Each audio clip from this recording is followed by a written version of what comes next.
성부와 성자와 성령의 이름으로 아멘. 예수님과 어머니 하나 되신 성심을 통해 신성하신 하느님 아버지의 피아세 나라에서 이 기도를 봉헌드립니다. 사랑을 하느님 아버지, 죄악으로 가득한 인류가 아버지의 모든 권리 그리고 아버지만이 마땅히 받으셔야 될 다양한 아름다운 감사, 찬미, 영광, 흠숭, 존경, 사랑을 다 도둑질하였습니다.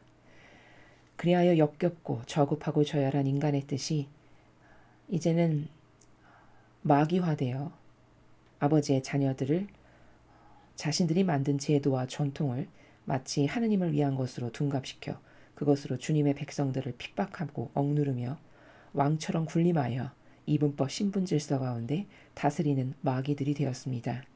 아버지, 저희는 인간의 뜻을 완전히 거부합니다. 저희를 다스려 주실 분은 오로지 아버지 하느님 한 분뿐이십니다. 또한 아버지의 다스림에 완벽한 모범을 보이셨던 예수님과 성모님이 계시기 때문에 저희는 두 분의 모범만을 매일 매 순간 행하고 말하고 그리고 그 나라에서 살아가기만을 갈망합니다. 부디 아버지께 속한 이 올바른 갈망을 하는 자녀들을 너그러이 보아주시어 그들이 아버지 뜻 안에서 살게 하시며 이 나라의 지도자들, 특히 아버지께 속한 선의 세력의 지도자들이 이 아버지의 뜻 진리로 매일 매순간 새롭게 태어나고 깨어나서 이 혼탁한 망상과 오해와 부작용과 온갖 종류의 마귀로 가득한 세상에서 의연히 일어나 정의로 그리고 용맹함으로 똘똘 뭉쳐 아버지 뜻 진리를 중심으로 그들이 하나 되어 절대 흔들리지 않고 부서지지 않을 완벽한 선의 세력의 조직을 아버지께서 만들어주시며 이제 이 나라의 대통령도 그 진리 안에서 아버지의 뜻을 무기로 활용하고 사용할 줄 아는 훌륭한 리더의 지도자가 되도록 축복해 주시며 용맹과 결기와 그리고 훌륭한 정의를 가질 수 있도록 축복해 주시옵소서. 이 모든 기도 우리 주 예수 그리스도 이름으로 기도드리나이다. 아멘. 성부와 성자와 성령의 이름으로 아멘. 안녕하십니까. 하느님의 뜻성교의 피아수녀입니다. 오늘은 이제 레위기 10장을 여러분들과 함께 학습할 차례가 되었습니다. 오늘 10장의 내용의 본문을 먼저 여러분과 함께 읽고 그리고 지난 시간에 학습한 내용에 대해서 간단하게 복습을 하고 오늘 내용에 대해서 말씀드리도록 하겠습니다. 레위기 10장 나답과 아비후의 변사. 사제는 직무 중에 술을 마시지 못한다. 사제가 성소에서 먹어야 할 제물. 나답과 아비후의 변사. 아론의 두 아들 나답과 아비후는 저마다 들고 있는 향로에 불을 담고 그 불에 향을 피우며 주님께 바쳤다. 그러나 그 불은 주님께서 지시하신 것과는 다른 불이었다. 주님 앞으로부터 불이 나와 그들을 삼키자 그들은 주님 앞에서 죽었다. 이것을 보고 모세가 아론에게 일렀다. 주님께서 이렇게 말씀하셨소. 내 가까이에서 나를 섬기는 자들에게 나의 거룩함을 드러내리라. 온 백성 앞에 나의 위엄을 나타내리라. 아론은 다만 입을 다물고 있었다. 모세는 아론의 삼촌 우지엘의 두 아들 미사엘과 엘사반을 불러놓고 어서 가서 너의 조카들을 성소에서 진지 밖으로 끌어내어라 하고 일렀다. 그들은 모세가 시키는 대로 들어가서 조카들의 속옷을 잡고 진지 밖으로 끌어내었다. 모세는 아론과 그의 두 아들 엘르아잘과 이다말에게 일렀다. 머리를 풀지 말고 옷을 찢지 마시오. 그러다간 죽을 것이오. 주님께서 분노하신 것은 온 회중에게 하신 것이니 주님께서 태워 죽이신 자들을 위하여 한 결의인 이스라엘 온 가문이 곡해야 할 것이오. 그대들은 만남의 장막 문간 밖으로 나가지 마시오. 나가면 죽을 것이오. 그들은 주님께서 기름 부어 성별해 주신 사람들이 아니오. 그들은 모세가 하라는 대로 하였다. 사제는 직무 중에 술을 마시지 못한다. 주님께서 아론에게 말씀하셨다. 네가 아들들을 거느리고 만남의 장막으로 들어갈 때는 포도주와 술을 마시지 마라. 마시면 죽으리라. 이것은 너희가 대대로 영원히 지킬 규정이다. 너희가 거룩한 것과 속된 것을 분간할 때에도 정한 것과 부정한 것을 분간할 때에도 마시면 안 된다. 또 주님이 모세를 시켜 말한 모든 규정을 이스라엘 백성이 가르칠 때에도 마시면 안 된다. 사제가 성소에서 먹어야 할 제물. 모세는 아론과 살아남은 그의 두 아들 엘르아잘과 이다멜에게 일렀다. 주님께 살라 바치고 남은 곡식 예물을 가져다가 누룩을 넣지 않고 만든 것을 제단 옆에서 먹으시오. 그것은 더없이 거룩한 것이오. 거룩한 자리에서 그것을 먹어야 합니다. 주님께 살라 바친 제물 중에서 이것이 형의 몫이요 형의 아들들의 몫입니다. 이렇게 해야 한다는 지시를 나는 받았소. 또 흔들어 바친 갈비와 받들어 바친 뒷다리는 형의 아들과 딸들이 형과 함께 깨끗한 자리에서라면 먹을 수 있습니다. 이것은 이스라엘 백성이 바친 친교 제물에서 형과 형의 아들들에게 돌아가는 몫이요. 기름기를 살라 바칠 때 함께 받들어 바칠 뒷다리와 흔들어 바칠 갈비는 주님 앞에 가져다가 흔들어 바치고 나면 형과 형의 아들들에게 돌아갈 몫이요. 이것이 주님께서 지시하신 영원히 지킬 규정이요. 모세는 그들이 속죄제물로 바친 순념소를 어찌하였는가를 조사해 본 결과 이미 불에 태워버린 것을 알게 되었다. 모세는 아론의 아들 가운데서 살아남은 엘르아잘과 이다말에게 화를 내며 추궁하였다. 어찌하여 속죄제물을 거룩한 자리에서 먹지 않았느냐? 그것은 더없이 거룩한 것으로서 그것을 너희에게 준 것은 회중의 죄악을 치워버리고 주님 앞에서 그들의 죄를 벗겨주려는 것이었다. 그것은 성소 안으로 피를 가지고 들어가는 제물이 아닌 까닭에 너희는 내가 하라는 대로 그것을 성소에서 반드시 먹었어야 했다. 아론이 모세에게 변명하였다. 그 아이들이 바로 오늘 주님 앞에 자기 자신을 위한 속죄제물과 번제물을 바쳤다. 그런데도 나에게 이런 일이 닥쳤는데 오늘 내가 속죄제물을 먹는다고 해서 주님께서 좋게 보아주시겠느냐. 모세는 이 말을 듣고 그도 그렇겠다고 생각하였다. 주님의 말씀입니다. 하느님 감사합니다.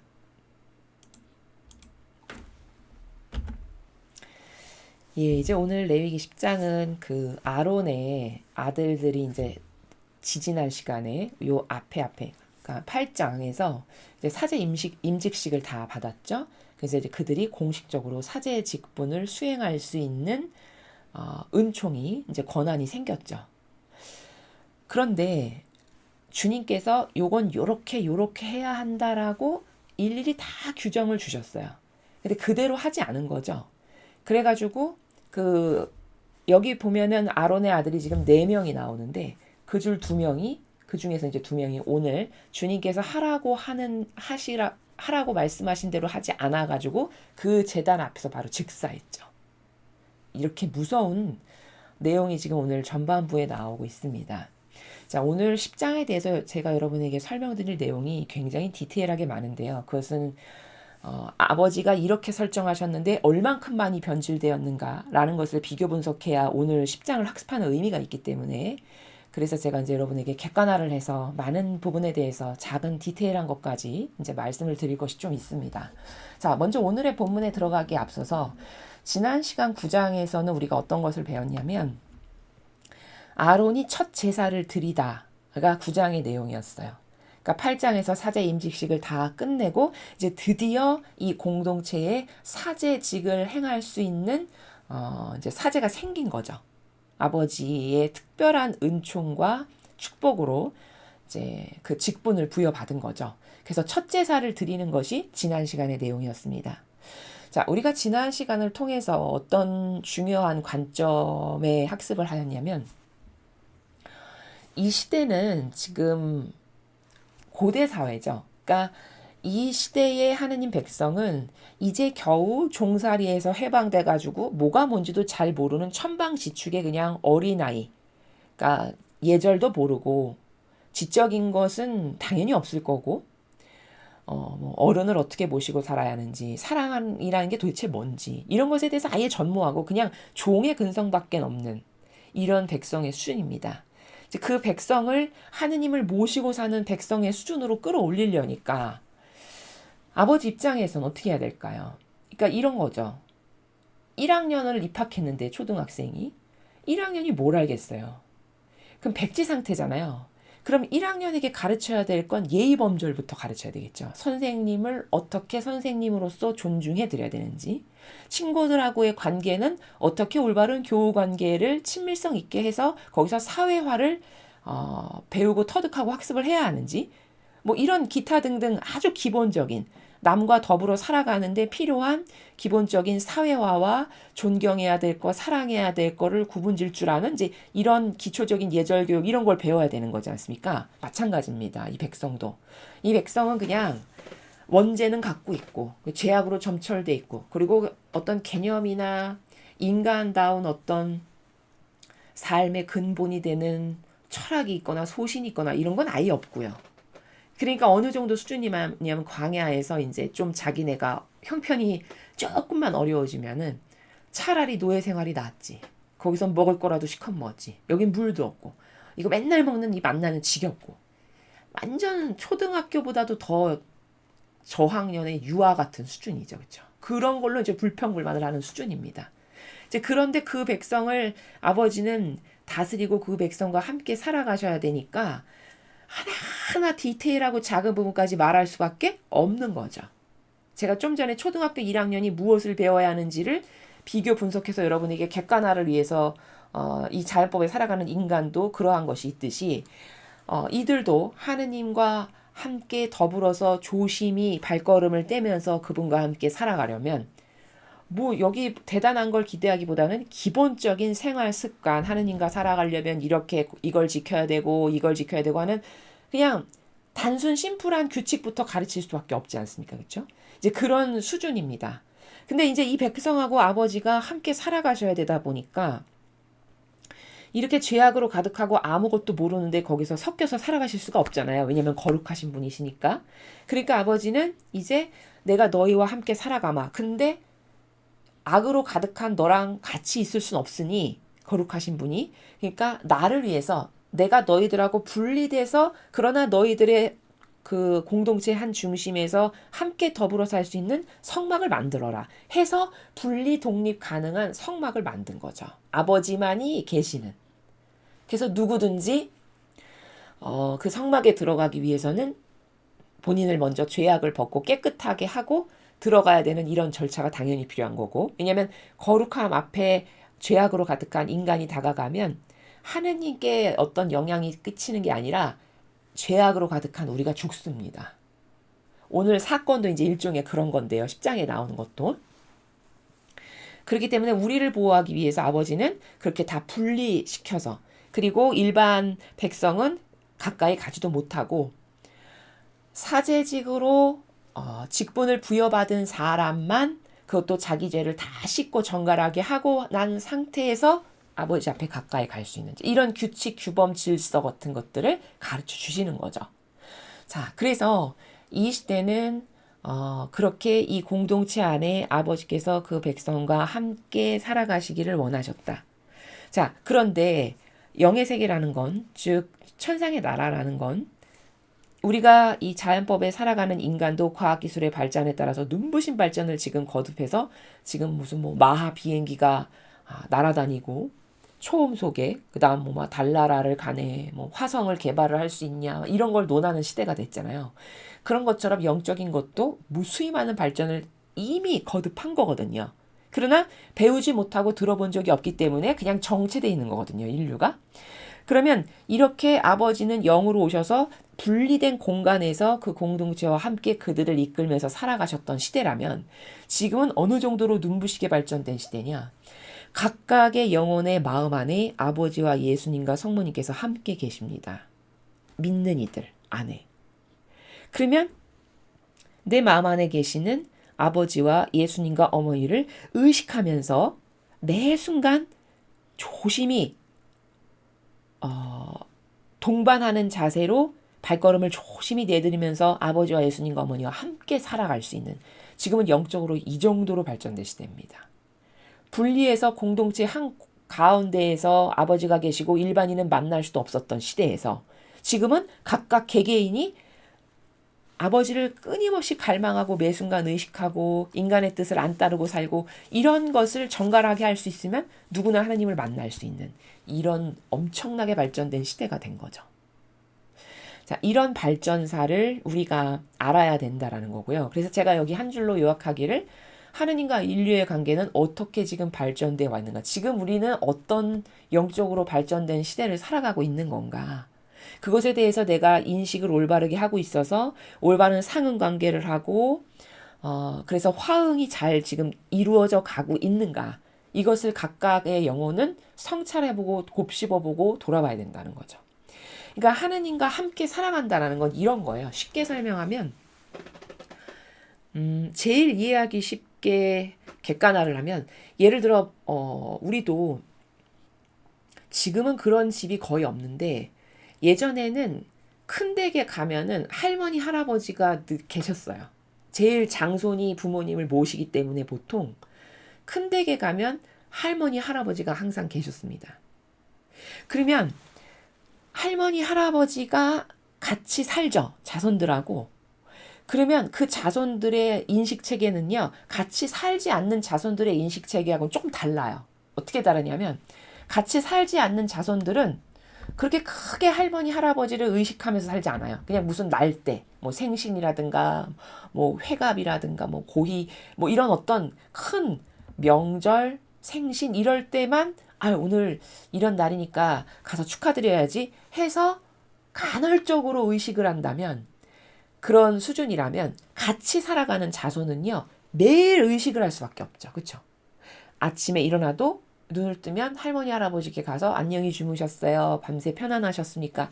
인사하고 또 밖에 자손들이 다 밖에 나가서 뭐 학교 가고 뭐 아버님은 뭐 회사 가시고 이렇게 하면 다 끝나고 돌아오면 늘 할머니 할아버님 똑똑하고 이렇게 잘 다녀왔습니다. 오늘 편찮으시거나 불편하신 데 없으셨어요? 이렇게 여쭤보고 이렇게 하죠. 똑바로 된 자식은 올바로 된 가문은 이렇게 합니다. 그렇죠? 그러면 같이 살아간다는 건 뭐죠? 이렇게 내 의식 체계 안에 할머니 할아버지랑 내가 함께 사니까 밖에 나가서 뭘 해도 이거 우리 할머니가 좋아하시는 건데 이거 사가면 할아버지가 좋아하시겠다 해서 무엇을 하건 몸은 떨어져 있지만 마음은 동반돼서 살아가는 관계성. 이해되십니까? 마치 이런 것하고 비슷한 거예요. 하느님과 함께 살아간다는 건. 하느님 아버지와 예수님과 성모님을 마음 안에 모시고 함께 살아간다는 건 비슷하게 빗대어 설명을 하면 이런 것과 같은 거라는 겁니다. 이해가 되시죠?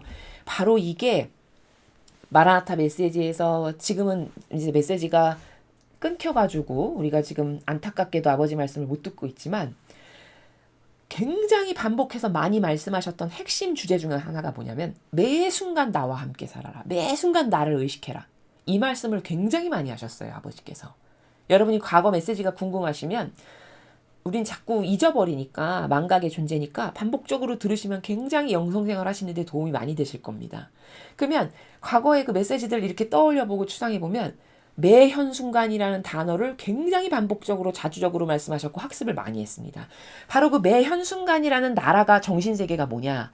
제가 지금 여러분에게 자손들이 할머니 할아버지를 모시고 살면 이렇게 항상 의식 구조 안에 아예 내재적으로 있기 때문에 밖에 가서 다른 일을 해도 뭘 보면 그분이 좋아하시거나 맛있는 게 있으면 이거 사다가 할머니 좀 드려야 되겠는데 할아버지 좀 갖다 드려야 되겠는데 이게 뭐예요? 이게 동반하면서 살아가는 거예요. 이게 매 순간 의식한다는 게 바로 이런 겁니다. 이해가 잘 좀 되시죠? 구체적으로 하느님과 함께 살아간다는 것, 예수님과 어머니와 함께 내 마음 안에 계신 분과 함께 살아간다는 건 이런 것과 같은 거라는 거죠. 이해가 되셨죠? 자, 지금은 그것을 구현하기가 너무 좋은 시대고 그것을 구현하라고 끊임없이 하느님 아버지께서 그 메시지에서 말씀을 하셨어요. 그러면 여러분 생각해 보세요. 천막치고 아무나 하느님께 가까이 가지도 못했던 시대에서 지금은 마음만 먹으면 내 마음 안에 계시는 아버지와 예수님 어머니를 발견할 수 있고 의식할 수 있고 사랑을 속삭일 수 있고 완전히 엄청나게 발전된 시대인 거거든요. 마차 타고 다니던 사람이 마하 비행기 타는 것과 같은 시대가 된 겁니다. 영적인 것을 세상적인 것으로 약간 비유를 한다면. 그렇죠. 그러니까 지금은요. 영적으로 지금 이 시대가 한 문장으로 좀 요약 정리한다면 마귀 되기도 쉽고요. 은총 받기도 너무 쉬운 시대예요. 단지 내가 반향을 어떻게 하느냐에 따라서 나는 무궁히 차고 넘치는 은총을 받을 수도 있고요. 내가 반향을 똑바로 못하죠? 그럼 나는 가장 비참한 지옥의 가장 끝자락에 가기에도 너무 좋은 시대가 지금입니다. 왜냐하면 속기가 너무 좋기 때문에. 이해되셨죠? 그러니까 정신을 똑바로 차리고 살아가야 돼요. 이 시대는. 발을, 그러니까 한 끗 차이예요. 여기 지금 낭떠러지가 있는데 발을 요렇게 디디면 일로 떨어질 거고, 발을 이렇게 디디면 안정적인 이 땅 안에 지탱할 수 있는 것과 같은, 영적으로 비유를 하자면 지금이 그런 시대라는 겁니다. 이해가 되셨죠? 그래서 우리는 이렇게 엄청난 발전된 시대를 영적으로 지금 살아가고 있는데, 내가 그것을 잘 향유를 하고 활용할 줄 알고 상응할 줄 아냐, 이거를 돌아보는 게 정말 중요하다는 거고, 그 다음에 이제 두 번째로 지난 시간에 배운 거에서 좀 키포인트가 되는 거는, 이 사제가, 아론이 첫 제사를 드리는데 뭘 했냐면 말씀의 전례 같은 건 없어요. 이 시대는. 그리고 바치는 게 굉장히 많아요. 제사 지낸다는 게 그냥 다 바치는 거예요, 예물을. 근데 제사를 드리는데 이 사제가 첫 번째로 하는 게 뭐냐면 속죄 제물부터 바쳐요. 그게 뭐냐? 자기 죄를 제가 주님 앞에 이 백성을 대신해서 예물도 바치고, 이 백성을 대신해서 아버지께 이 백성의 청원도 드리고, 이런 것도 해야 될 텐데, 그런 걸 하기에 합당한 깨끗한 영혼이 돼야 되잖아요. 내가 죄악으로 가득한 역겨운 존재인데 하느님 앞에 나와가지고 그걸 바친다 하면 아버지께 모욕만 되고 역겨움만 되고 바쳐지는 행위가 잘 상달되지가 않겠죠. 그러니까 뭐가 제일 중요하냐? 사제직으로 그 직분을 수행할 사람이 죄악 없이 깨끗한 게 너무 중요한 거예요. 그러니까 속죄제물부터 바칩니다. 첫 제사를 드리는데. 그리고 번제를 또 바쳐요. 지난 시간에 9장에 학습한 걸 보면. 이렇게 해서 거듭거듭 죄의 행위를 용서를 받고, 그 다음에 백성이 가지고 온 많은 아버지께 사랑을 드리기 위해서 가져온 제물을 친교 제물로 제일 마지막에 바칩니다. 이게 순서가 맞는 거죠. 왜냐하면 죄를 용서받고 내가 깨끗해져야 이 백성이 아버지께 사랑 관계를 다시 회복하고 싶어서 가지고 온 친교 제물을 드리기에 합당해지는 거 아니겠습니까? 그렇죠? 그럼 이제 그 죄를 용서받고 나면, 합당해진 깨끗한 영혼이 되면, 그때서야 백성이 아버지께 드리고 싶은 사랑을 내가 대신 내게 제어 도구로서 아버지께 드리는, 이것을 수행하는 게 첫 제사를 지난 시간에 드렸던 게 이 제사 3개 바치는 거, 이거였습니다. 이해되셨죠? 그러면 이걸 통해서 우리가 알 수 있는 원리가 뭘까요? 사제 직분이라는 거는요, 주님 앞에 흠 없는 자로 서는 것에 굉장히 신경을 써야 된다라는 거죠. 그렇죠. 내가 주님 앞에 이 백성의 모든 행위를 바쳐, 이 백성의 사랑을 드려, 이런 모든 것을 바쳐드리는 사람이거든요. 아버지께. 이 백성과 하느님을 연결시키는 매개체요 도구로서 이들이 가지고 온 거를 흠 없이 아버지께서 온전히 다 받으시기에 부족함이 없게끔 바쳐드리는 자예요. 그 직분의 행위의 의미가. 그러면 그 바치는 사람이 얼마나 정갈하고, 그쵸? 사고방식 안에 인간적인 게 없어야 하고, 역겨운 자기를 위한 사욕과 욕망이 있다? 이거는 감히 언감생심 말할 자격도 안 되는 거고. 이런 것을 자기를 끊임없이 성찰하고 그걸 계속 회개해야 되고 반성해야 되고 죄를 없애기 위해서 배상보석을 하고, 이게 기본이라는 겁니다. 기본. 자, 그 다음에 이런 사제였는데 이 사제직을 나중에 예수님이 오셔서 더 퍼펙트하게 완성하셨어요. 이 구약의 사제직을. 예수님이 완벽한 대사제이시니까요. 그러면 지금 시대의 사제직분은, 이 구약 시대에는 이게 한계라고 할 수 있겠지만, 지금 시대의 사제직분은요, 죽고 나면 변명도 할 수 없는 게, 왜냐하면 완벽한 모범이신 예수님이 다 보여주셨거든요. 어떻게 사제직을 행하는 게 완벽한 건지를. 그러니까 이 구약 시대에 사실 아론이나 이 아들들은 잘 못했어도 예수님의 모범을 모르니까 약간 이렇게 뭐랄까요, 융통성 있게 되어지는 부분이 있을 수 있을지 모르겠으나, 지금은요, 변명? 몰랐습니다. 그게 뭔데요? 이런 건 안 통한다는 거예요. 왜냐하면 모범이 이미 세워졌기 때문에. 퍼펙트한 질서와 모범이. 그럼 그 모범 그대로 따라해야 되는 거거든요. 맞죠? 근데 그 모범이신 예수님의 한평생의 삶을 보니까 어떤 사제셨냐? 머리끝부터 발끝까지 자신을 위한 것은 요만큼도 없는 사제셨어요. 말 그대로 완전히 산 희생제물이죠. 그렇죠? 그래서 돌아가실 때 얼마나 완벽하게, 온전하게, 퍼펙트하게 배상과 보석을 하셨냐면 물 한 방울까지도 남기지를 않으셨어요. 맞습니까? 그렇죠. 이게 사제의 직분에 해야 될 충직한 의무예요. 맞죠? 근데 이 의무를 똑바로 행하지도 않는데 나는 사제야 하면서 거들먹거리면서 여기 아버지가 뭐 이렇게 챙겨주시는 것들 있잖아요. 사제라고 해서 끊임없이 뭐를 주시고 이건 너의 몫이다. 너에게 돌아가고 너의 아들들에게 돌아갈 거다. 요것만을 따서 유리하게 자기에게 곡해해가지고 그것만을 적용한다. 이건 악이죠. 그러니까 세상 사람도 이 감성주의자의 문제가 뭐냐.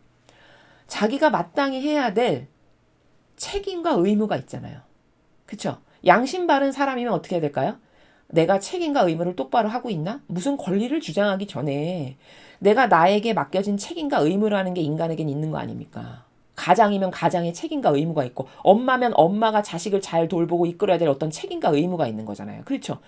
자식은 책임과 의무 없냐? 있죠. 학생이면 학생답게 공부를 그 나이에 걸맞게 똑바로 잘하고 이게 책임과 의무예요. 그러면 사람은 그렇게 다 자기 책임과 의무가 있는 거거든요. 그럼 뭐를 주장하려면 내가 나에게 맡겨진 마땅히 해야 되는 책임과 의무를 똑바로 하고 있나를 먼저 살펴보는 게 이게 양심이 있는 사람이라는 겁니다. 맞죠? 그러면 이 거짓교회 사제 직분을 수행하고 있는 사람들은 본인에게 지금 주어진 그 직분에 표본이 예수님이신데 예수님은 한평생을 자신을 위한 사육과 욕망? 그런 건 아예 나노 단위만큼도 안 보였고요. 아예 없었고요. 온통 산희생제물로 백성을 위해서 아버지 진리를 지키기 위해서만 자신을 다 희생으로 산희생제물로 사시다 돌아가셨거든요. 그러면 이게 사제 직분의 의무고 책임이에요. 맞습니까? 그럼 이 의무와 책임을 똑바로 수행하고 있을 때 본인의 권리를 주장해야 그나마도 원래 권리를 주장할 것도 없는 죄인이지만 물론 그나마도 좀 봐줄 수 있는 건 본인의 의무를 똑바로 하고 있을 때 그 말을 하면 반감이 그래도 덜 드는 거라는 겁니다. 맞죠? 그럼 여러분이 거짓교회 사제 직분을 수행하고 있는 사람들을 잘 보십시오. 예수님과 같은 산 희생제물로 살아가고자 하는 의지가 보이는지 여러분 보시기엔 보이십니까? 그렇지 않다. 그럼 그건 다 악에게 활용당하고 있는 도구들이라는 겁니다. 자, 이렇게 지난 시간에 9장에서는 사제 직분이 무엇을 하는 직분이며 그 다음에 하느님과 인류의 관계는 구약시대는 이랬는데 지금은 얼마나 발전된 시대인데 그 발전된 시대에 상응하는 반향을 내가 지금 아버지와 혹은 예수님과 성모님과의 관계성에서 똑바로 하고 있는가.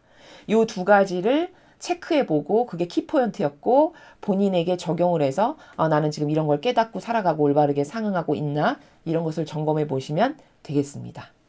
자, 그럼 이제 오늘의 본문의 내용을 이제 하나하나 좀 살펴보겠습니다. 지금 첫 번째 나오는 카테고리가 나답과 아비후의 변사인데요. 저 나답과 아비후가 아론의 아들이에요. 근데 이제 아론의 아들이 죽는 건데, 자, 이제 한 절 한 절 읽어보겠습니다. 아론의 두 아들 나답과 아비후는 저마다 들고 있는 향로에 불을 담고 그 불에 향을 피우며 주님께 바쳤다. 그러나 그 불은 주님께서 지시하신 것과는 다른 불이었다. 그러니까 이제 앞으로 레위기를 배우면 후반부에도 계속 나올 텐데 하느님께서 얼마나 상세하게 가르쳐 주시냐면요. 향도 우리가 지금 바치는 향 있지 않습니까? 그 향도 뭐하고 뭐를 얼마만큼의 양으로 섞어가지고 그것을 어떻게 뭐 만들어서 반죽을 해서 어떻게 해서 그것을 뭐 아침에 뭐 점심에 얼마 이렇게 바쳐라라고 이렇게 자세하게 말씀하세요. 이해되시죠? 그러니까 불도 아무 불이나 쓰면 안 됐던 거고 아버지께서 이런 불을 요렇게 해가지고 너는 이렇게 제단에 바쳐라라고 말씀하셨던 거죠. 그렇죠? 근데 그것과 똑같은 불이 아니라는 건 그 아버지께서 말씀하신 것을 지키지 않았던 거예요, 이들이. 자, 그래서 주님 앞으로부터 불이 나와 그들을 삼키자. 그들은 주님 앞에서 죽었다. 자, 아버지께서 이렇게 해라라고 지시하셨는데 그대로 안 했죠. 어떻게 됐습니까, 사제? 즉사했어요. 제단 앞에서. 그 불로 태워 죽이신 거죠. 너무너무 무섭지 않습니까? 하느님의 정의는 이런 거예요. 그러니까 인간은요, 사랑이 병들어가지고 이런 게 있어요. 지금 이런 구절을 보잖아요. 그럼 감성이 병들면 이걸 어떻게 받아들이냐면요. 세상에 그래도 사제인데 어떻게 저렇게 비참하게 태워 죽이실 수가 있어? 이렇게 말할 사람 분명히 있어요. 이 시대는요. 근데 여러분 잘 보십시오. 인간은 그렇게 어떤 기준의 잣대가 없어요. 그러니까 고무줄 잣대여가지고 자기 감성이 기준이에요. 맞습니까? 근데 하느님은 퍼펙트한 기준이 있으세요. 그러니까 사제를 얼마나 많이 사랑하셨어요. 우리가 다 알다시피 그렇죠. 그러니까 이것도 네 거, 이것도 네 거, 가장 좋은 뒷다리, 뭐 갈비도 네 거, 다 챙겨주시죠, 그렇죠. 다 사제 거예요. 근데 그걸 지키지 않죠. 아버지 법을. 그러니까 당장 눈앞에서 죽여버리세요. 이게 주님의 공정과 정의라는 건 이런 거예요. 근데 이게 너무 매력적이고 멋있는 거라는 거죠. 사람에게서는 이렇게 공정과 정의가 확실한 사람이 없어요, 거의. 맞습니까?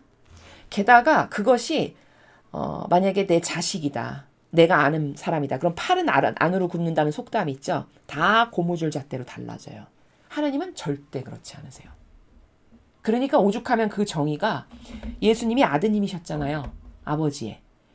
그러면 그 아드님이 얼마나 비참하게 돌아가셨습니까?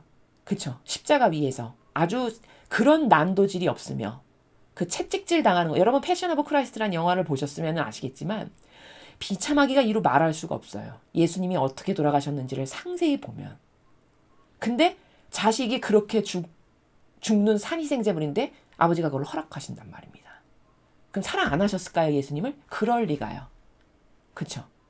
그러면 하나님의 정의가 뭐고 도대체 하나님의 사랑이 뭔가? 인간이 이런 구분이 있냐? 이런 구분이 없어요.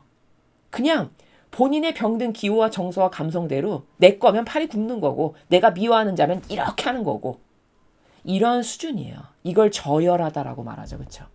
저급하고 저열하다 이렇게 말하는 거죠. 그리고 이 공정과 정의가 옳은 거죠. 아버지의 이 공정과 정의가. 자, 이렇게 해서 죽었어요. 그 앞에서 아버지가 말씀하신 대로 하지 않아서 이것을 보고 모세가 아론에게 일렀다. 주님께서 이렇게 말씀하셨소. 내 가까이서 나를 섬기는 자들에게 나의 거룩함을 드러내리라. 자, 가까이서 나를 섬기는 자들한테 거룩함을 드러낸다? 거룩함을 드러낸다라는 게 구체적으로 무슨 말씀이실까요? 지금 여기 죽여버린 사건 있죠. 이 나답과 아비후. 오늘 그 불로 태워 죽여버리셨잖아요. 아버지가 시키는 대로 말씀하신 대로 안 해서. 바로 그 죽여버린 사건이 거룩함을 드러내신 거예요. 아니 하느님이 그렇게 그 아버지 말씀 그 조금 불 좀 다르게 따라가서 죽여버린 게 어떻게 거룩함을 드러낸 거야? 이렇게 생각할 수 있거든요. 왜냐? 이런 거죠. 이 백성은 아둔하고 죄악으로 가득한 백성이고 지금 천방지축에 질서나 이런 의식도 없어요. 그렇죠?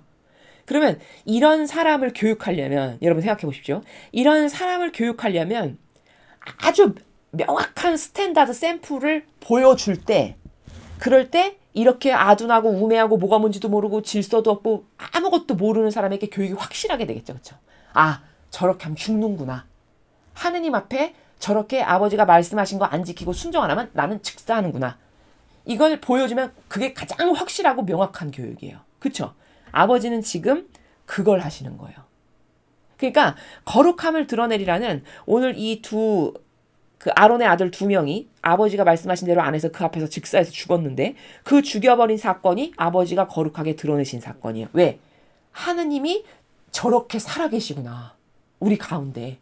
그냥 피상적이고 막연한 하느님이 아니라 그러니까 못해도 그만 잘해도 그만 아무 반응이 없어. 그러면 이 백성이 경각심을 갖고 하느님을 잘 대해드리고 사랑을 드리려고 조심스럽게 하고 이렇게 할까요? 절대 그렇게 안 해요. 인간은요. 인간은 참 그 죄악의 속성이라는 게 쓴 물을 먹어봐야 정신을 차려요. 인간은. 맞습니까? 좋게 말로 하잖아요. 그럼 안 들어요. 그러니까 좋게 말로 하죠. 그럼 인간이 참 이 고질적으로 나쁜 건데 점점 더 깔봐요. 근데 아주 무섭게 하고 명확하게 경계를 세우죠. 그럼 그 앞에서 조심해요. 맞습니까? 이거 학생들만 그렇지 않아요. 어른들도 똑같아요. 그러니까 그런 속성을 아시니까 아버지는 지금 이 백성을 다루고 교육을 하시는데 지금 아버지가 살아계시다라는 걸 이렇게 사실적으로 보여주시는 거예요. 백성 앞에.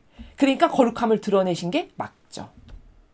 저렇게 하느님이 말씀하시는데 지키지도 않았는데 이런 사건이 없어. 그럼 하느님이 살아계신 거예요? 살아계신 거 아니에요. 그렇죠? 그러면 여기 있는 백성, 사제를 포함해서 이 백성은 이제 어떻게 될 거냐면 아버지가 말씀하신 거 씹어버릴 거예요. 짓밟고 자기 뜻으로 막 할 거예요. 보나마나 뻔해요. 그러니까 그런 죄악의 속성을 가지고 있는 사람을 길들여야 되고 똑바로 살아가게 하려니까 어떻게 될까요? 샘플과 시범이 필요해요. 그렇죠? 지금 그걸 하시는 거예요. 하느님은요. 온 백성 앞에 나의 위엄을 나타내리라. 위엄 나타낸 거 맞죠? 그냥 순식간에 눈앞에서 타 죽었으니까.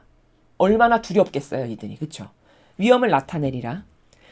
아론은 다만 입을 다물고 있었다. 왜? 자기 아들이 죽었으니까 뭐 그 앞에서 무슨 할 말이 있겠습니까? 그렇다고 잘한 건 하나도 없잖아요.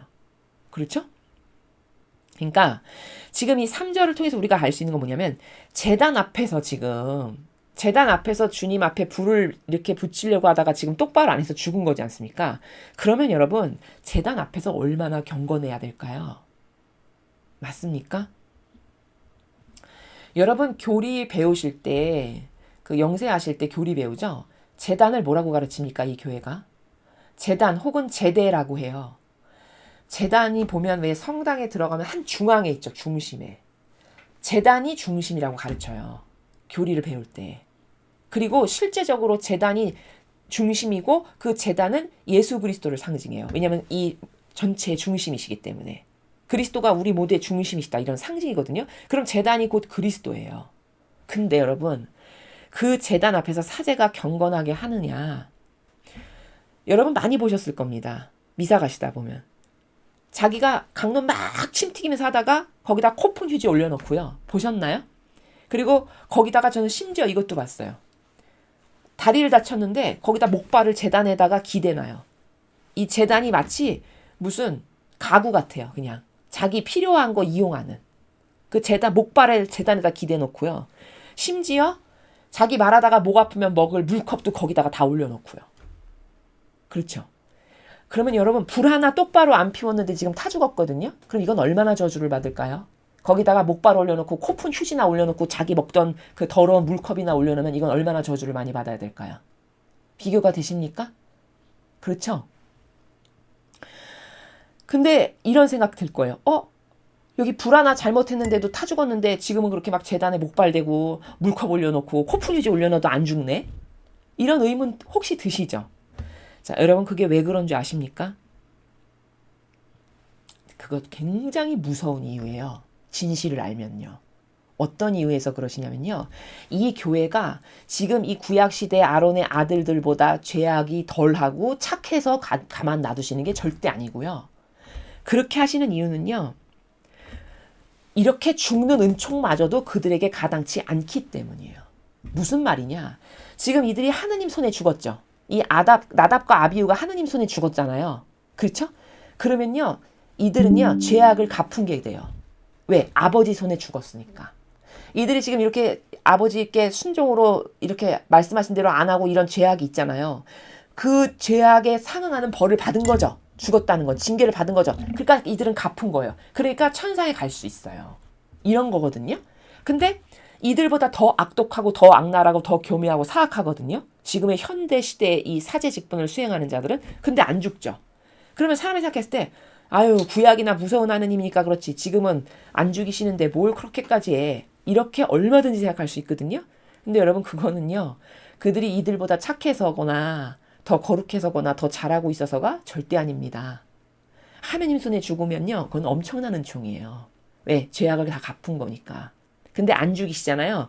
그럼 그거는 냉정히 말하면 무슨 뜻인지 아십니까? 영적으로? 하느님 손에 죽을 만한 은총마저도 너는 가당치가 않다. 이런 말씀입니다. 얼마나 무서운 건지 아시겠습니까? 이게? 이거와 똑같은 원리가 성경 다른 부분에 나와요. 어디 나오냐?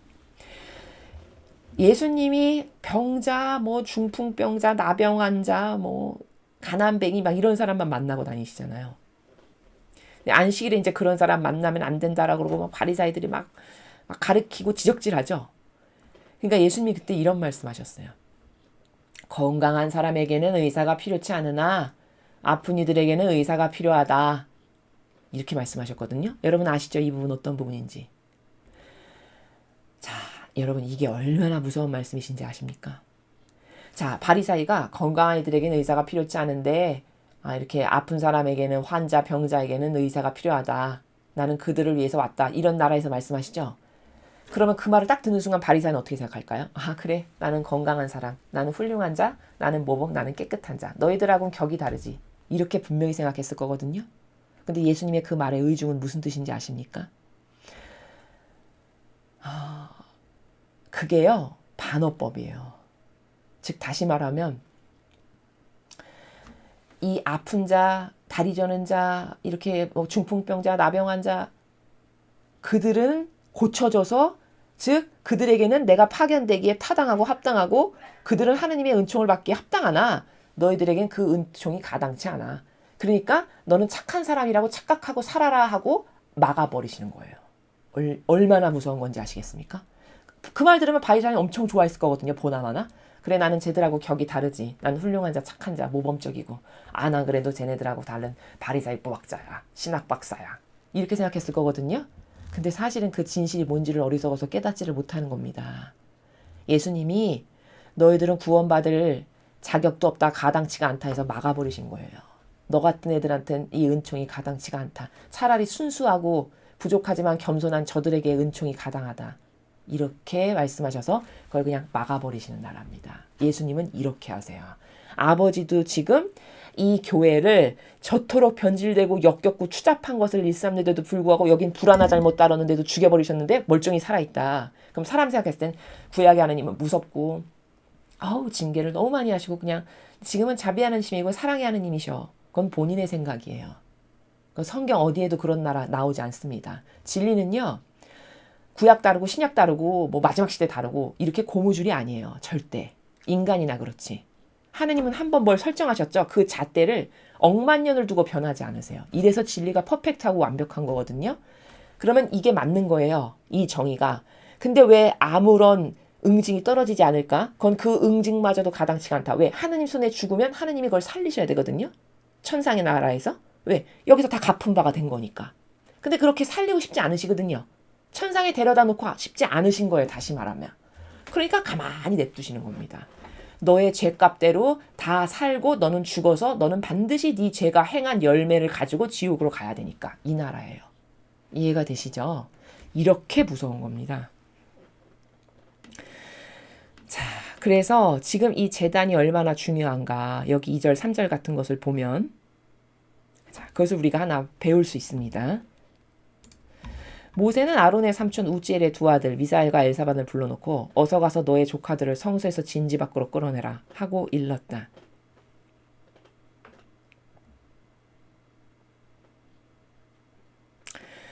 그러니까 이제 주검이 됐으니까 여기 계속 있으면 부정해지잖아요. 여긴 거룩한 성소인데. 그렇죠? 그러니까 빨리 밖으로 끌어내라는 겁니다. 죽었으니까 이제 부정한 게 되니까.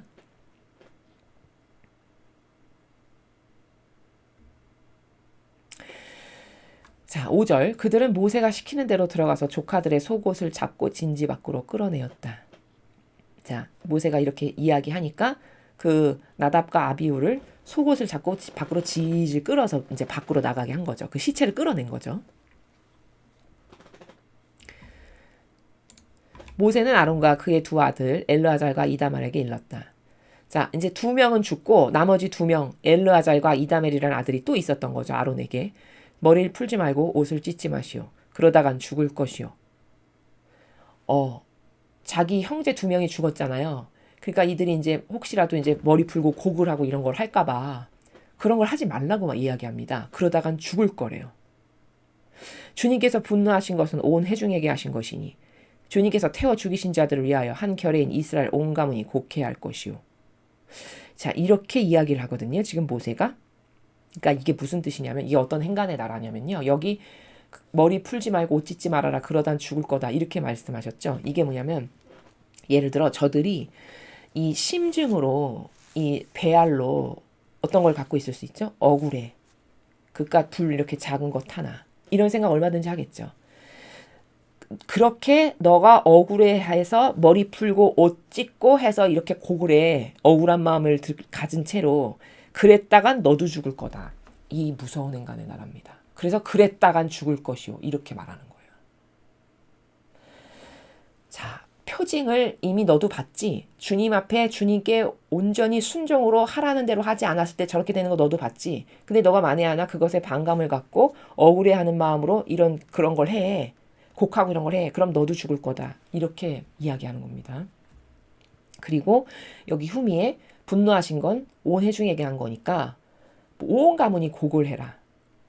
그러니까 이게 지금 6절 후미의 말씀의 행간의 나라도 이런 거예요. 제가 앞에 설명했죠. 지금 쉽게 말하면 이 백성은요. 법체계나 모든 것을 지금 처음 세우는, 마치 우리나라가 이승만 대통령께서 나라를 처음 건국하시고 나서 이제 헌법부터 이렇게 만드셨잖아요. 그런 것처럼 지금 법을 하나하나 다 만드는 거거든요. 이제 세우는 거예요. 이거를 이제 국가답게 주님을 믿는 백성답게 이끌고 가시려다 보니까 법 체계가 있어야 될 거 아닙니까? 그렇죠? 이제 그거를 세우는 거거든요. 그러니까 법 질서를 세우는데 예외 조항을 많이 둬. 그럼 이 법 체계가 올바로 쓸까요? 똑바로 안 쓸까요? 똑바로 세워지지가 않겠죠. 근데 어떤 법 체계를 세우는데 그걸 아주 퍼펙트하고 완벽하게 아주 칼날처럼 아닌 건 아니고 긴 건 긴 거고 이렇게 해. 그러면 이 백성이 그 법체계를 세울 때 인식이 똑바로 잡히면서 저렇게 했다간 하느님께 저런 모욕을 드렸다간 하느님께 충직하지 못했다간 순명하지 않았다간 저렇게 죽는구나라는 게 여기 확실하게 새겨지겠죠. 그렇죠? 지금 그 작업을 하시는 거거든요. 그러니까 지금 이 사건은 온 회중을 위해서 본때를 보여주신 거예요. 너희들이 나에게 이런 나라에서 다가와. 나를 이렇게 대. 이렇게 내가 하라는 대로 안 해서 모욕이나 주고 치욕이나 주고 순종이나 안 하고 너가 이래. 그랬다가 너는 이렇게 될 거야. 라고 하는 본때를 보여주신 거죠.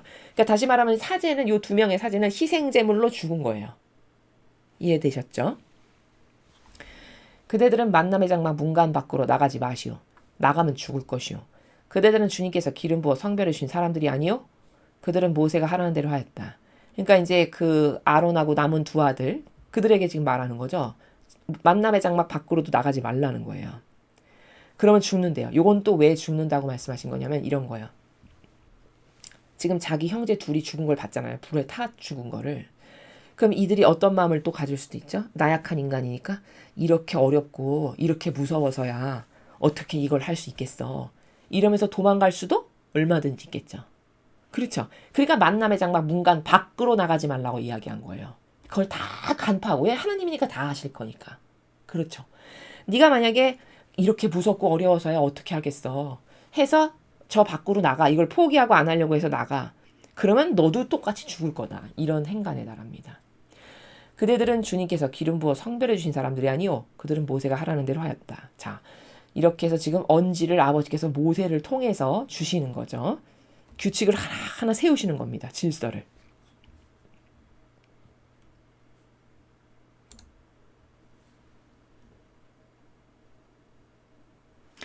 사제는 진무 중에 술을 마시지 못한다. 여러분, 이 제목을 보면요. 우리는 어떤 것을 알 수 있죠? 술을 마셨다는 걸 알 수 있어요. 맞습니까? 그쵸? 아니, 여러분 생각해 보세요. 술 마신 적이 아예 없어. 그럼 이런 말을 할 필요가 없죠. 그렇죠? 근데 술 마신 적이 있었어. 그러니까 마시면 안 된다라고 말씀을 하실 수밖에요. 맞습니까? 그러니까 이렇게 직무 중에 술도 마시고 자기 직분이 뭔지를 모르는 거예요. 깨닫지를 못하고 충직하지도 않고 시키는 대로 하지도 않고 이제 이런 거죠. 이 초창기에 세워질 때. 그러니까 너가 직무를 보는 중에 술을 마시면 절대 안 된다. 여러분 거룩한 직분인데 그 직분을 수행하는데 술을 마시면 어떻게 됐습니까? 그 판단력도 흐려지고 사고방식도 흐리멍텅한 상태에서 뭘 결정한다? 안 될 말이죠. 큰일 나겠죠. 그러니까 마시면 안 된다라고 이렇게 설정을 하시고 질서를 세우시는 거죠. 주님께서 아론에게 말씀하셨다. 네가 아들들을 거느리고 만남의 장막으로 들어갈 때는 포도주와 술을 마시지 마라. 마시면 죽으리라. 이것은 너희가 대대로 영원히 지킬 규정이다. 너희가 거룩한 것과 속된 것을 분간할 때에도 정한 것과 부정한 것을 분간할 때에도 마시면 안 된다. 아니, 여러분 생각해 보십시오. 술을 먹으면 이미 그 신경이 마비되는 거지 않습니까? 기분이 좋아지면서 흥분이 되면서. 그럼 이미 지성의 상태는 마비된 거죠. 올바르게 판단할 수 있고 뭔가 생각을 하고 결정을 하는 건 마비가 되는 거잖아요. 그럼 그 상태에서 부정한 것하고 정한 걸 어떻게 구분을 합니까? 그렇죠. 게다가 지금 이런 사제 직분은요, 여러분, 특히 하느님의 일을 한다는 건요, 끊임없이 내면에 계시는, 마음 안에 계신 아버지와 함께 사는 게 필수거든요. 왜냐하면 그래야 여쭙고 듣죠. 그쵸? 세상에 하루 24시간 살면서 판단해야 될 거, 생각해야 될 거, 행해야 될 게 얼마나 많은데 여러분 순간순간 결정할 거 많으시죠? 하루를 살다 보면. 그럼 그걸 내 뜻대로 안 하고 늘 아버지께 여쭙고 아버지 이런 거 어떻게 할까요? 일러주세요. 깨닫게 해주세요. 인도해 주십시오. 이런 거를 계속 해야 되는 거거든요. 끊임없이. 아니 근데 그런 걸 해야 되는 직분인데 술을 먹는다는 게 이게 가당키나 하겠습니까? 그럼 이 상태에서 어떻게 그런 교감을 하나요? 그쵸? 그러니까 이런 걸 보면 이 정도로 개념이 없었고 이 정도로 그냥 그 직분이 뭐 하는 건지도 몰랐고 정확하게 이 시대에 이제 그랬다는 걸 우리가 알 수 있고요. 또 주님이 모세를 시켜 말한 모든 규정을 이스라엘 백성에게 가르칠 때도 마시면 안 된다. 자, 지금 제가 여러분에게 이렇게 전하는 것처럼 규정을 전한다는 건 지금으로 말하면 이렇게 진리를 가르치고 아버지는 이런 걸 좋아하시니까 하느님께는 이렇게 사랑을 드려야 되고 하느님이 참미받기 원하시는 방법은 이런 거니까 아버지께 다가갈 땐 이렇게 해야 되고 이런 거를 다 가르치는 게 이게 사제가 해야 될 직분에 해야 될 마땅히 해야 될 거라는 거잖아요. 그렇죠? 이런 거를 하는데 그런 직분이 이렇게 사리분간 안 되는 술을 먹고 판단력이 흐려지고 이상한 상태에서 있으면 이거는 참 감히 말할 가치도 없는 것이죠. 그렇죠? 그러니까 지금 우리가 이 전반부에 이 아론의 두 아들이 죽은 케이스, 그 다음에 뭐 이렇게 술을 먹지 말아라 이런 것을 가르쳐 주시고 지금 현대 시대의 거짓 교회하고 이렇게 지금 제가 비교를 해서 여러분에게 말씀을 드리죠. 그러면 얼마나 이 교회가 많이 변질됐으며 여긴 재단 앞에서 이렇게 한 번 잘못했는데도 죽었는데 뭐 한 번 잘못하는 게 아니죠. 그렇죠? 그냥 아예 재단이 그냥 가구예요. 이미테이션 가구 같이 씁니다. 그들 보면. 그 지경인데도 하느님이 손을 안 대세요. 그러면 나는 이 정도로 저주받았구나 지금. 이 정도로 저주받은 상태구나. 이걸 알아차려야 되는데 그럴 수 있을까요 여러분? 그는 깨어있지 않은 사람은요 절대 알 수 없습니다. 이 지경이니까 성모님이 저 미사를 검은 미사라고 하셨어요. 여러분 아십니까? 어느 메시지인가 어느 책에서 분명히 성모님이 말씀하셨는데 저 미사는 검은 미사다. 이렇게 말씀하셨습니다. 그 정도니까 그 지경이니까 검은 미사라고 말씀하시는 거예요. 그 검은 미사에 어떠한 은총을 기대해야 될까요? 어떻게 생각하십니까 여러분은? 사제가 성소에서 먹어야 할 제물. 모세는 아론과 살아남은 그의 두 아들 엘르아잘과 이다멜에게 일렀다. 주님께 살라 바치고 남은 곡식 예물을 가져다가 누룩을 넣지 않고 만든 것을 제단 옆에서 먹으시오. 그것은 더없이 거룩한 것이요. 자, 제단 옆에서 먹으라고 하죠. 지금 여기 보면요. 그렇죠? 그러니까 제단 옆에서 먹으라는 건 하느님 옆에서 아버지 옆에서 그분을 모시고 사랑하는 마음의 나라에서 즉 겸손의 나라에서 저 같은 죄인에게 이렇게 아버지가 드신 것을 거룩한 제물을 나누어 주시니 감사합니다. 이 마음으로 먹으라고 제단 옆에서 먹으라고 하시는 겁니다. 그러니까 이런 거죠. 온 인류의 모든 사람이 하느님께 드리지 않은 감사를 드리며 왜냐하면 사제직은 그런 거 하는 거거든요. 그 직분은. 온 인류가 아버지께 사랑 드리지 않은 거 감사하지 않은 거 존경과 영예를 드리지 않은 거 이걸 배상 보속하는 직분이에요. 왜냐하면 예수님이 배상 보속의 산제물로 일평생 사셨으니까 그걸 하는 거지 않습니까? 그렇죠?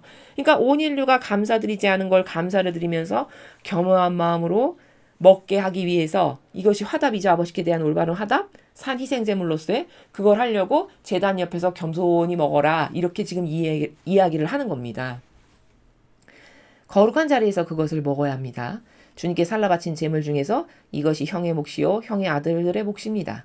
이렇게 해야 한다는 지시를 나는 받았소. 자, 하느님께서 그렇게 아론과 아론의 아들들에게 내 제단 옆에서 이렇게 누룩 넣지 않고 구워서 나에게 바쳤던 거 먹으라고 해라. 라고 모세를 통해서 말씀을 하시는 거죠. 또 흔들어 바친 갈비와 받들어 바친 뒷다리는 형의 아들과 딸들이 형과 함께 깨끗한 자리에서라면 먹을 수 있습니다. 이것은 이스라엘 백성이 바친 친교제물에서 형과 형의 아들들에게 돌아가는 몫이요.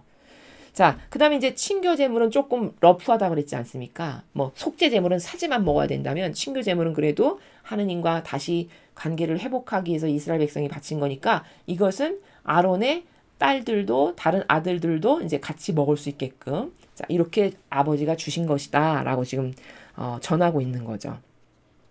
그러니까 아버지 앞에서 하느님 아버지 앞에서 먹어라. 죄를 벗겨주기 위해서 먹는 것이다. 이런 말입니다. 기름기를 살라 바칠 때 함께 받들어 바칠 뒷다리와 흔들어 바칠 갈비는 주님 앞에 가져다가 흔들어 바치고 나면 형과 형의 아들들에게 돌아갈 몫이요. 이것이 주님께서 지시하신 영원히 지킬 규정이요. 자, 가장 좋은 거 그렇죠? 뒷다리, 그 다음에 갈비. 이거 다 사제들에게 주라고 하시죠. 모세는 그들이 속죄제물로 바친 순념서를 어찌하였는가를 조사해 본 결과 이미 불에 태워버린 것을 알게 되었다. 모세는 아론의 아들 가운데서 살아남은 엘라자가 이다말에게 화를 내며 추궁하였다. 자, 여러분 인간이 이래요. 우리 같으면 상식적으로 생각했을 때 오늘 자기 형제 2명이 죽었잖아요. 하느님께서 하라는 대로 안 해가지고. 그럼 엄청 경각심을 가질 것 같죠. 근데 얼마 안 됐잖아요. 지금 그 일 벌어진 지. 근데 절대 태워버리지 말고 이렇게 먹으라고 앞에서 알려줬는데 태워버렸어요. 그걸 모세가 알게 된 거죠.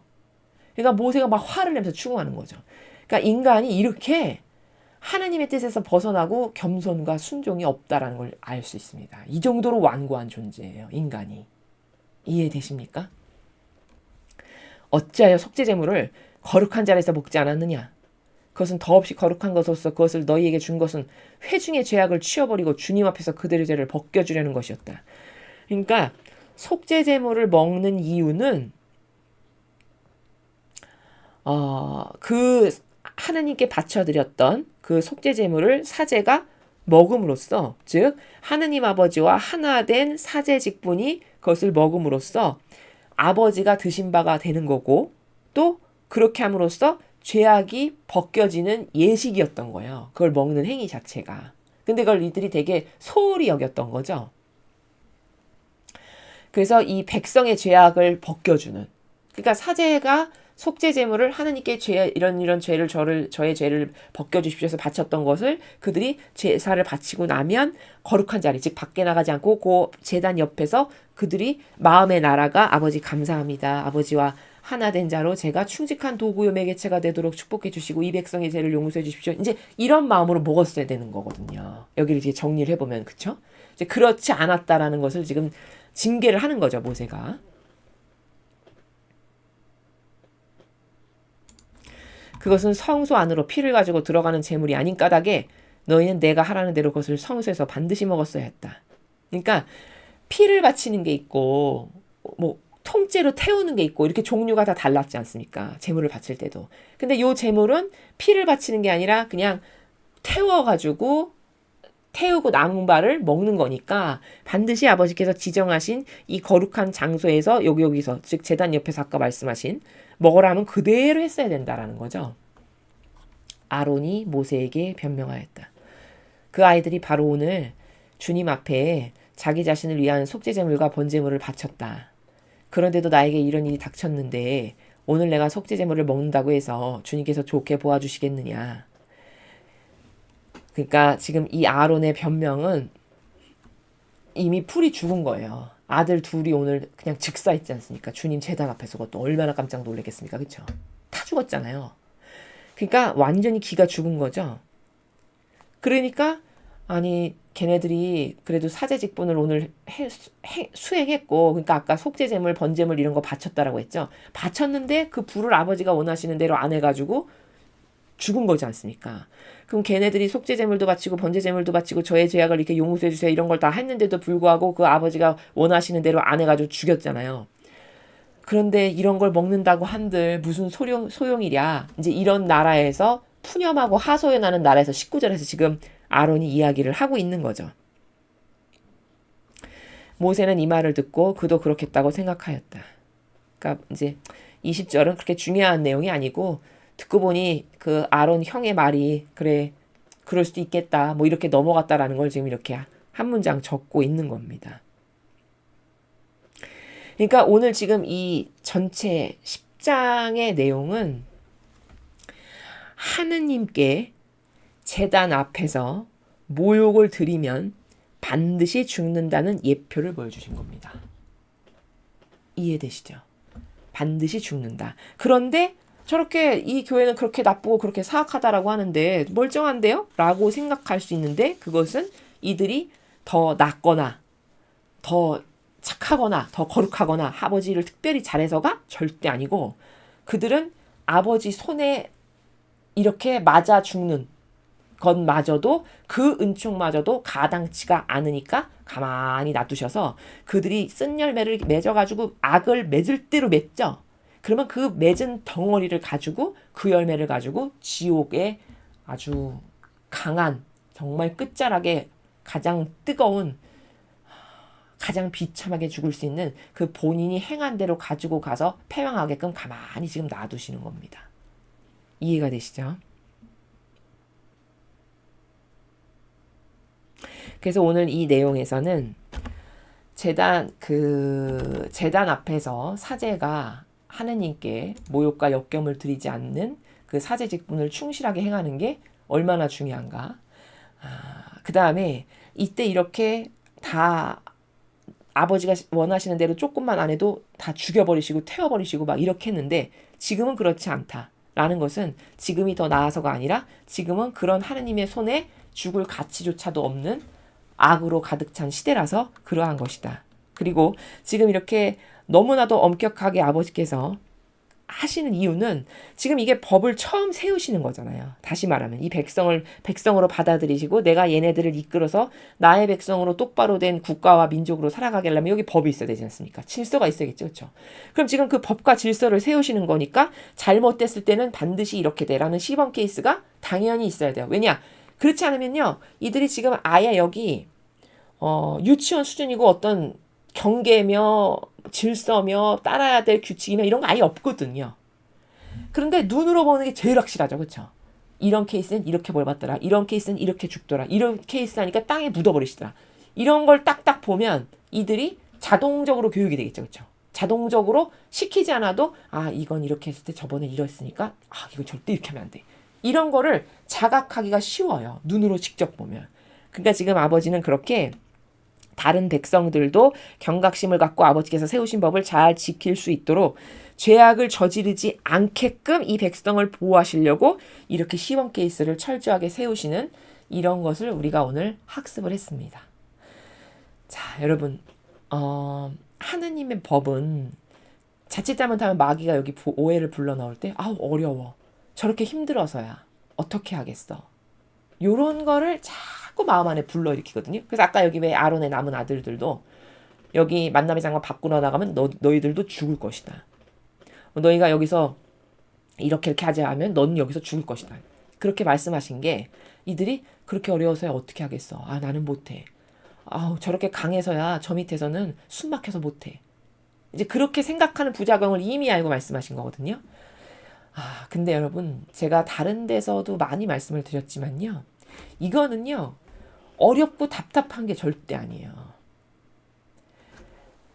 바른 것에서 뛰쳐나간 내가 잘못이고 바른 것에서 뛰쳐나간 건 편하고 좋은 게 아니에요. 절대. 오해를 하지 마셔야 돼요. 이 올바른 길이 있고 축복의 길이 있고 은총의 길이 있고 요 정도가 있는데 예를 들면 여기서 다 이렇게 벗어났잖아요. 지금 인류는요. 그럼 이 벗어난 걸 인류는 이게 편안해. 내 자유야. 이게 내 기호와 정서에 맞아. 이러면서 살아가고 있는 거거든요. 근데 그게 근시안적으로 봤을 땐 그럴 수 있어요. 당장 눈앞의 이익, 근시안적인 그리고 원론적인 생각 같은 걸 안 하고 살기 때문에 요즘 사람들은 그러면 당장은 편하고 좋고 그럴 수 있다라는 거죠. 근데 본질적으로 따져보고 내 영혼에게 이게 진짜 좋은 일인가? 라고 생각하면 답은 금방 나와요. 절대 그런 게 아니거든요. 그리고 이 비유를 제가 많이 들었는데 돼지 우리간에서 계속 살면 편해요. 맞죠? 돼지는 돼지 우리간이 제일 편해요. 근데 우리는 돼지 우리간에 살려고 하면 절대 못 살아요. 여러분 예를 들어서 이렇게 정리가 되지 않고 여기 쓰레기를 다 갖다 놨어요. 집안에다가. 쓰레기 하치장에서 쓰레기를 퍼다가 여기다 갖다 놨어요. 그리고 여기서 살라 그러면 여러분 사실 수 있으십니까? 아마 대다수는 못 살걸요. 그렇죠?